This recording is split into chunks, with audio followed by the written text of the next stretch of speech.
बस से 3 संदिग्धों को पिस्तल, कारतूस और देशी कट्टे के साथ गिरफ्तार किया गया।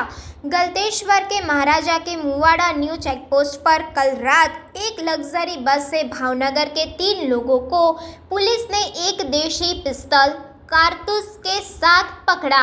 उन्होंने यह हथियार मध्य प्रदेश से लाने की बात कबूल की है।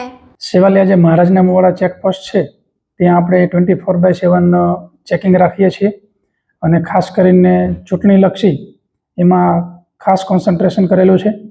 આજે રાત્રે મધ્યપ્રદેશથી એક ટ્રાવેલ્સ પ્રાઇવેટ બસ જે છે એ ભાવનગર જઈ રહી હતી અને થાણા અધિકારી અને એમનો સ્ટાફ ચેકિંગમાં હતા।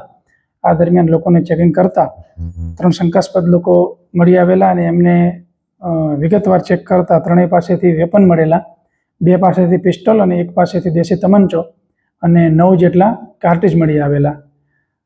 ત્યારબાદ કાયદેસરની કાર્યવાહી કરી વિગતે એમની પૂછપરછ કરતા આ જે ત્રણેય આરોપીઓ છે મજબૂતસિંહ, નરેશભાઈ અને દિલીપભાઈ, ત્રણેયનો ભાવનગર જિલ્લા ખાતે ગુનાહિત ઇતિહાસ છે। ઘણા બધા ગુના દાખલ થયેલા છે અને એમાં ગંભીર ગુનાઓ પણ છે। અલગ અલગ આરોપીઓની વિરુદ્ધમાં જોઈએ તો murder, 307, arms act, prohibition, rioting એવા અલગ અલગ ગંભીર ગુનાઓ અલગ અલગ આરોપીઓની વિરુદ્ધમાં દાખલ થયેલા છે। હાલમાં એમની ધરપકડ કરી આગળની કાર્યવાહી ચાલુ છે અને મૂળ આ વેપન જ્યાંથી લાવ્યા હતા એમનું પણ આરોપીમાં નામ ખોલેલ છે અને વેપન લઈ જવાનો હેતુ શું હતો એ બાબતે ખાસ તપાસ કરવામાં આવશે।